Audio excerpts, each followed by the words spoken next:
Halo Tribuners, jumpa lagi bersama dengan saya Kusnala Syaifa dalam tayangan berita selebritis di Tribun Lampung. Kami akan menyajikan informasi menarik tentang up-to-date seputar selebritis tanah air untuk Anda. Dan inilah berita selebritis selengkapnya. Berita pertama, digantung di pohon kelapa sampai kena prank sutradara, Gisela Anastasia justru ketagihan main film horor. Main film horor Anak Titipan Setan, Gisela Anastasia justru malah ketagihan film bersutan sutradara dari Erwin Arnanda itu menjadi debut Gisela Anastasia sebagai pemeran utama.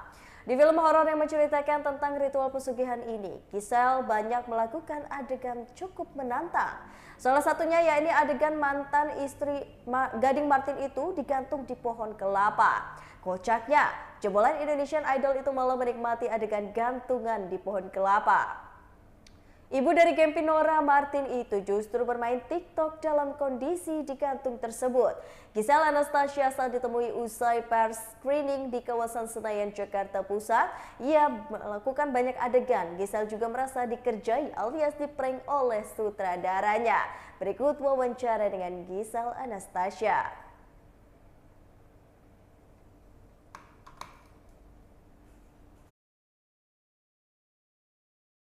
Saya yang baru ketika tidak hanya genre ya, tapi juga sekali berceinge, luar biasa. Saya banyak sekali, jujur saya banyak belajar dari Cek Ingrid ya, bahwa kemudian akhirnya di Jawa ada di Anissa dan skenario termasuk juga daripada yang kalau dia jangan dong kurang dari 10 itu. Jadi ya, thank you buat kehadirannya, udah nonton dan kesediaannya buat meliput kita hari ini, menjawab pertanyaan Mbak Teli. Iya, cantik banget. Itu sebenarnya aku juga bingung, padahal kita swear, Mas, aku juga udah ngeberantakin rambut, bener kan? Itu swear deh kan, kalau continuity kan rambut udah harus jatuh, itu udah gini, udah basah, disemprotin apa juga. Kucel muka, Udah keringetan. dihitem-hitemin semua udah. Cuman kayaknya emang karena rambutnya tebal dan potongannya pendek. Jadi Karena tuh emang cepet kamu cantik. Enggak, Mbak. Jadi aku tuh sebenarnya kok masih rapi aja sih rambutnya. Sebenarnya juga kan kadang kalau kita sebagai penonton kan Gisel juga, kalau penikmat kan juga agak jeli kan, kadang pengennya tuh udah seberantakan mungkin. Jadi aku tuh udah sampai berantakin, udah lari-lari, udah apa biar keringatnya tuh selain cuman efek yang dibuat sama teman-teman makeup, kan pengen juga lebih kelihatan gimana natural gitu. Udah Mbak Tani, swear udah. Cuman kayaknya memang emang udah ya segitu aja berantakannya.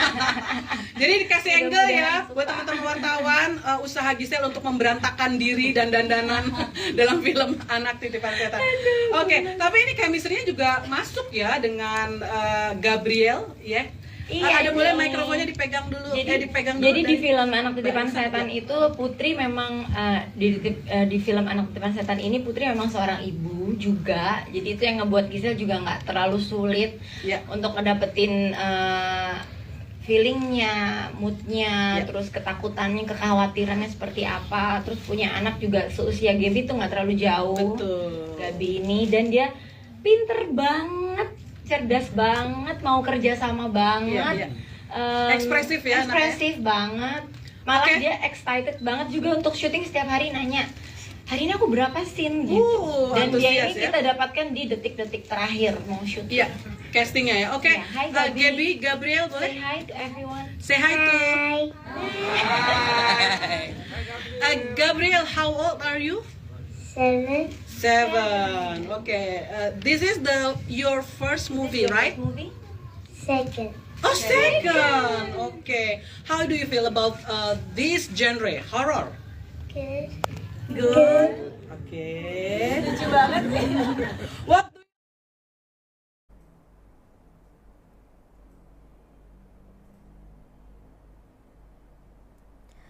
Berita selanjutnya, Abizar Al-Ghifari perankan karakter penyayang ibu di film perdana. Umi Pipik bongkar sifat asli sang putra saat di rumah. Abizar Al-Ghifari kian melebarkan karirnya ke industri tanah air. Terbaru, putra mendiang dari Ustadz Jeffrey Al-Bukhari atau UJ itu baru saja menyelesaikan film perdananya yang berjudul Balada Si Roy. Dalam film tersebut, Abizar memerankan karakter Roy, remaja pemberontak tapi sangat menyayangi orang tua. Abizar mengaku banyak mengambil pelajaran berharga usai syuting film. Dijumpai di tempat yang sama, Ibunda Abizar, Umi Pipik, mengungkapkan sifat asli putranya yang tak jauh berbeda dengan karakter di film. Menurut Umi Pipik, anak keduanya itu merupakan sosok yang sangat penyayang kepada orang tua dan saudara-saudaranya. Berikut wawancara dengan Umi Pipik.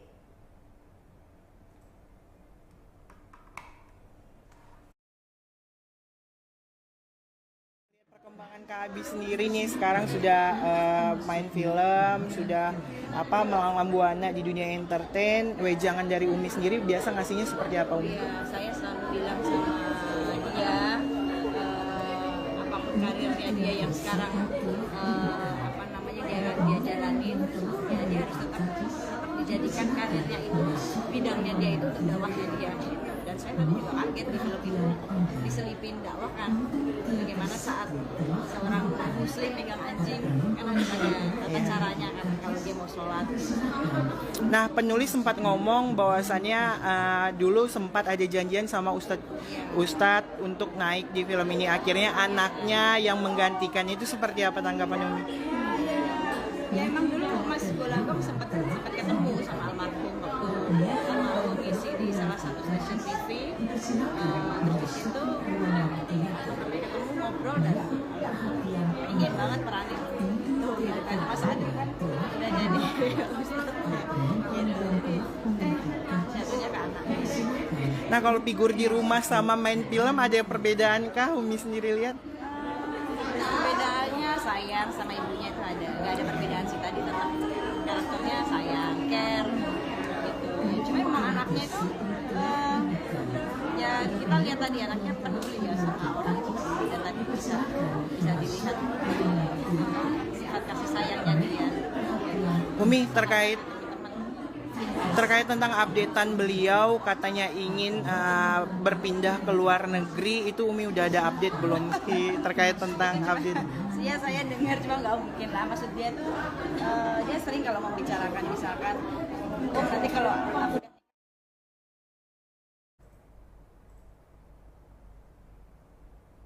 Berita selanjutnya, dulu kenalkan Ferry Irawan ke Vena Melinda, Elma Theana kini minta masalah KDRT diselesaikan secara kekeluargaan.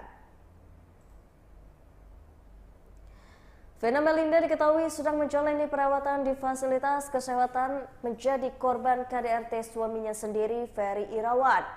Ya, Vena Melinda memang mengalami luka yang cukup parah atas kasus dugaan KDRT yang dilakukan oleh Ferry Irawan. Bahkan sempat viral kondisi memilukan Vena Melinda yang hidungnya dipenuhi darah hingga karena tindakan brutal dari Ferry Irawan. Peristiwa KDRT yang membuat Vena Melinda terluka ini terjadi di sebuah kamar hotel yang ada di Kediri, Jawa Timur. Hal ini membuat Vena Melinda nekat melaporkan suaminya sendiri ke Polda Jawa Timur. Ia pun sudah melakukan visum demi membuktikan kekerasan dalam rumah tangga yang ia alami. Sementara itu, Elma Theana yang memperkenalkan Vena Melinda dan juga Ferry Irawan sebelum akhirnya menikah pun ikut buka suara terkait kabar KDRT ini. Ia sendiri mengaku terkejut dan mendengar Ferry Irawan tega melakukan KDRT kepada Vena Melinda. Selama ini ia mengira bahwa Ferry adalah orang yang baik. Berikut wawancara dengan Elma Theana.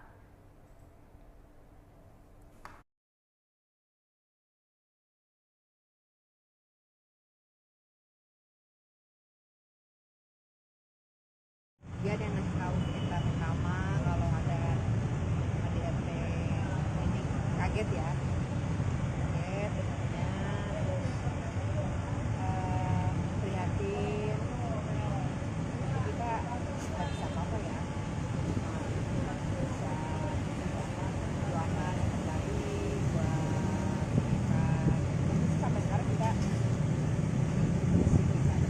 Pak Elma sudah berkomunikasi langsung nanti hanya kalau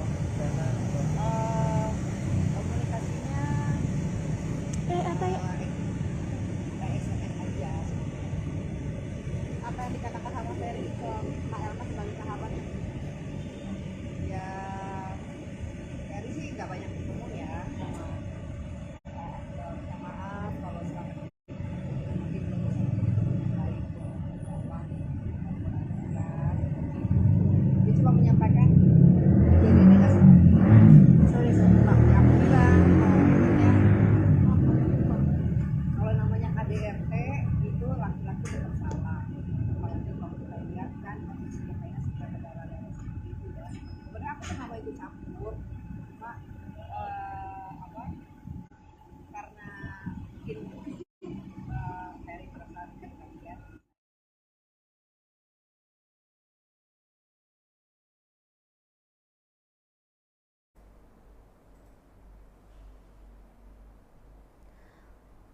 Tak pernah lagi hadir di sidang cerai, kuasa hukum Wendy Walters mengatakan tak perlu hadir.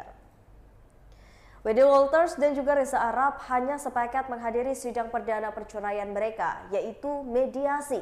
Keduanya sepakat melanjutkan sidang perceraian dan mediasi dianggap gagal. Setelah mediasi gagal, Wendy Walters dan Reza Arab tidak tampil di sidang perceraian mereka selanjutnya, termasuk hari ini pada Selasa 10 Januari 2023 dengan agenda mendengarkan keterangan saksi. Mereka sama-sama menyerahkan jalannya sidang kepada kuasa hukum masing-masing. Menurut kuasa hukum Wendy Walters, Johannes Gea, kliennya sudah tidak ada kewajiban secara hukum untuk menghadiri sidang perceraian mereka. Gea juga memastikan agenda sidang selanjutnya hingga putusan nanti Wendy Walters sudah menyerahkan kepadanya. Berikut wawancara dengan Johannes Gea.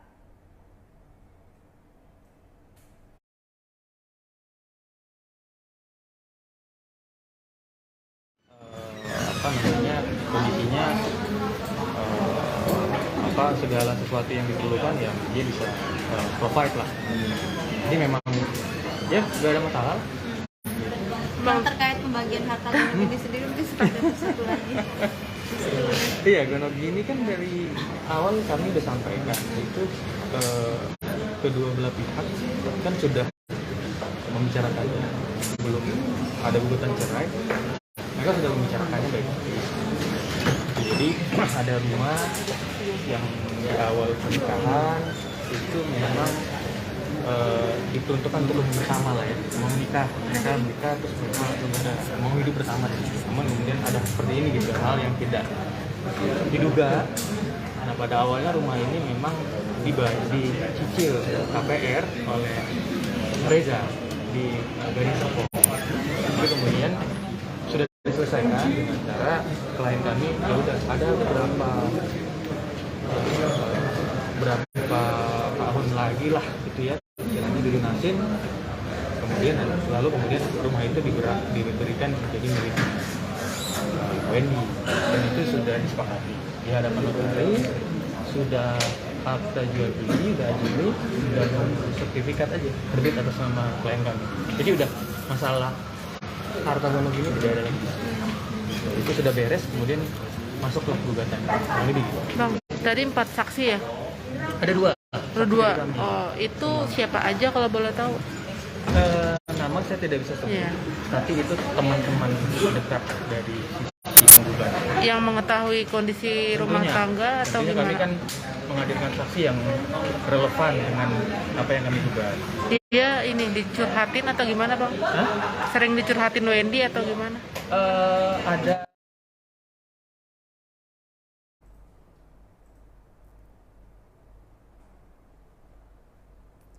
Liburan keluarga bersama dengan Gading Martin keliling Eropa. Giselle Anastasia akui itu seru. Liburan keluarga bersama dengan Gading Martin, Giselle Anastasia akui tetap solid dengan mantan suaminya itu.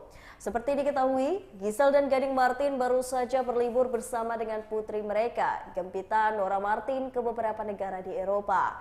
Walau sudah bercerai, timnya akan tetap solid di momen liburan bersama. Jebolan Indonesian Idol itu menyebut liburan bersama keliling Eropa sekaligus menjadi kado Natal bagi sang putri. Berikut wawancara dengan Giselle Anastasia.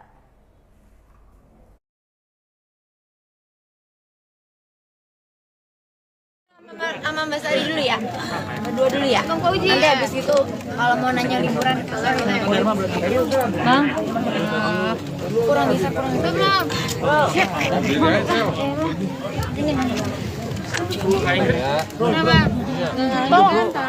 Cek Algi aman ya. Mbak Cak Ingrid nggak sekalian? Udah jalan, Cak udah jalan. Foto berdua yuk, foto berdua. Berdua, yes. Fotoin aku dong. Mana ya? Gue maafin Kak. Ini yuk, satu dua. Kita kasih ini mau keluar. Iya, coba kita rapin. Kanannya dong, belum nih. Ya, segede banget deh Mas dari sini. Ya, bulat deh. Dari sini Mas. Ya, bikin semua deh. Ayo saya. Aman dah. Ya. Yuk, Sel, mungkin gimana perasaannya main horor pertama kali? Main horor pertama kali gimana nih? Pertama kali main film horor. Mbak Nisa mana desanya? Baru yang ketiga. Kalau Gisel bener-bener baru pertama. Terus film juga nggak banyak banget gitu. Jadi rasanya campur-campur, excited, sekalian juga deg-degannya tuh apakah bisa meet the expectation atau enggak gitu. Makanya terus syukurnya di teman ini banyak pemain-pemain yang emang udah duluan dan lebih banyak pengalamannya gitu. Jadi Gisel bisa ikut belajar, menyerap lah seperti apa sih sebenarnya kalau horor tuh gitu. Cuman sebelnya waktu Mbak Nisa sebagai Sari itu kemarin ada yang pas adegan Mbak Nisa yang Mbak Sari. Lalu di kerjaan Mas Erwin masuk sebuah ruangan. Nah, ini kan dibilang takut terus dari tadi tapi kan aku tuh pertama pakai sling itu bukan cuma demi cuan sih tapi memang. Nah, Natalan juga kemarin kenapa nggak datang terus Natalan di rumah? Oh, kalau Natalan, iya memang kalau Mas Gading dan keluarga kan punya tradisi. Misal ya ada acaranya sendiri juga. Jadi kalau Natalan emang udah dari kemarin juga seperti itu. Aku kirim titip kado, aku kirim makanan. Michelle ini kan pindah-pindah tempat ya, Sofa gimana menghandle liburan kemarin? Oh seru banget di situ. Aku sama Mas Gading berasa sih kita tektokan sebagai partner itu benar-benar memang tetap solid ya, memang ya as it is saja gitu. Nanti Mas Gading handle apa, aku handle apa, terus kan pindah-pindah kota tuh nggak gampang, bawa Gempi, bawa orang tua aku kan mama kan, dan ada terus banyak dramanya kayak masalah visanya si Alma nggak keluar, jadi kita mesti ganti rute dan segala macam. Paspor Mas Gading mau hilang lagi pas di London, mau pindah ke Paris, yang akan mengakibatkan kalau tuh nggak ketemu Mas Gading hanya bisa go straight back balik ke Indonesia, nggak bisa ikut ke trip berikutnya. Itu aku udah mau nangis. Gempi juga udah cerewet, aku bilang Gempi berdoa dulu, sana berdoa dulu, kita nyari paspor. Bapaknya udah gini, aduh gading, dia udah mau nangis juga, sebel kenapa harus slip paspornya di mana. Kita udah deg-degan, tapi akhirnya ketemu dan tetap bisa lanjutin trip bareng. Dengan semua drama itu kita survive, kita happy, banyak dibantuin sama teman-teman Indonesia yang ada di London, di Paris, di Swiss. Ternyata banyak rekan-rekan Indonesia yang tinggal di sana, terus bantuin gitu, kayak emang ada kayak usaha travel gitu. Jadi sangat-sangat terbantu. Kesimpulannya kita happy banget, recharge banget, cinta buat Gempinya full banget. Jadi pulang kembali bersyukur dengan rasa syukur yang besar, yang penuh, siap kerja lagi. Jadi kayak ngeriwain masa lalu nggak sih Kak Gisel? Kalau ngeriwain banget sih enggak sih, memang justru menghadapi yang, maksudnya kita make a new memory. Kan ada, makasih ya. Thank you Mbak Nisa. Ada beberapa foto tuh yang Gempi masih kecil dulu terus. Oh iya, kalau itu memang kesukaan bapaknya. Untuk kan yang sebenarnya paling suka foto tuh bapaknya, hobi foto, hobi moto. Jadi dia kalau laki kayaknya emang lebih ada waktu kalian untuk gitu-gitu. Jadi dia buka hashtagnya terus dicek foto-foto yang lama, itu kita remake gitu.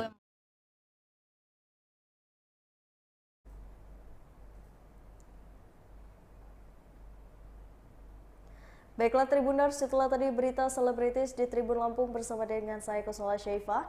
Jangan lupa untuk terus saksikan video selengkapnya di YouTube Tribun Lampung News Video, Facebook Tribun Lampung, Instagram Tribun Lampung, dan juga TikTok Tribun Lampung untuk bisa mendapatkan informasi terupdate lainnya. Selamat sore dan sampai jumpa.